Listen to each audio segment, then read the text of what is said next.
kind of the feel of the body of Flitwick. He's an old man, and he likes to express himself to his class. So you're all going to be my class now, and welcome class.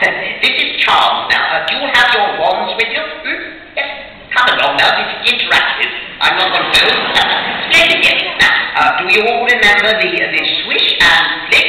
Yes, from last lesson. Good. Swish and flick, everyone. Swish and flick. Splendid. Now, who remembers the charm?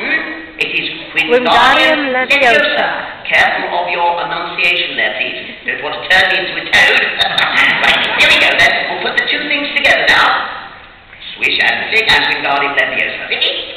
Wingardium Leviosa. One more time. Wingardium Leviosa. Splendid. Give yourself a round of applause.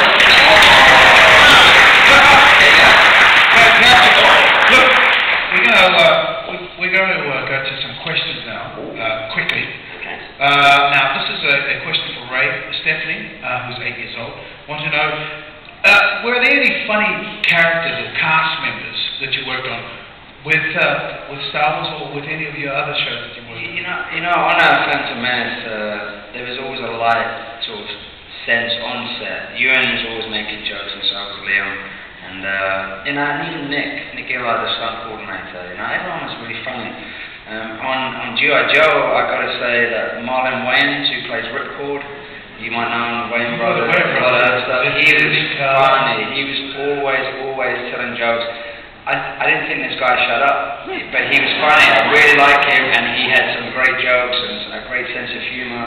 And he really, for that last project, he was a lot of fun. And but it's been, in all of the movies I worked on, everyone's been pretty light and fun, but very professional at the same time. Warwick, my question to you from Rebecca Burtney and all the other Canadians. What was your favourite memory of Star Wars that you loved sharing with fans?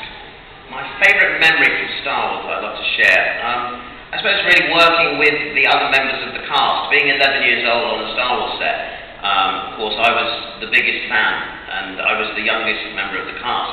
So I was spoiled by people like Mark Hamill and Harrison Ford and Carrie Fisher. I particularly remember Carrie, who was always very concerned that I was inside this hot suit. And every time the head was removed, she was standing there with chocolate cookies and chocolate milk to revive me. So she was really lovely. She was very motherly towards Wicket. And also Mark Hamill once said to me, he said, "What toys do you have, Warwick?" And I said, "Well, I do collect a few figures." And he said, "Well, make a list of what you haven't got." And I know some people. So I wrote 2 full pages out.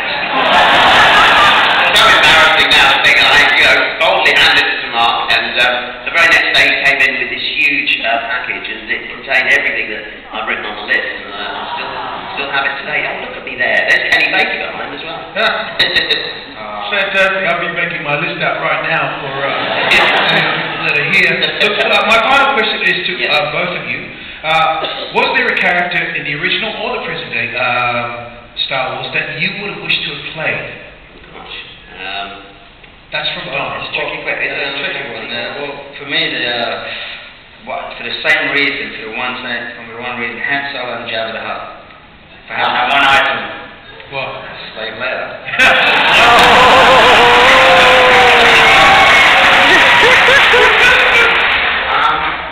I think without doubt, it's Obi-Wan Kenobi to me, because he is Star Wars to me, do you know what I mean? Yeah. Use the Force. We're here at the Premier Theatre. You'll never find a more wretched hive of scum.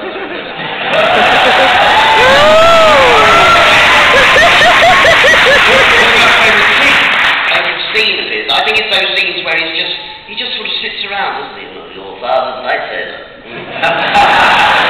It's a great idea.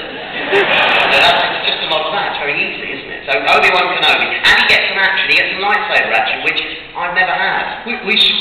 I mean, look, it's your last day here. Yeah. We should try and reenact something with it. And get you up on your feet. I'm sure that everybody We do something like run around. Yeah. Yeah. Yeah.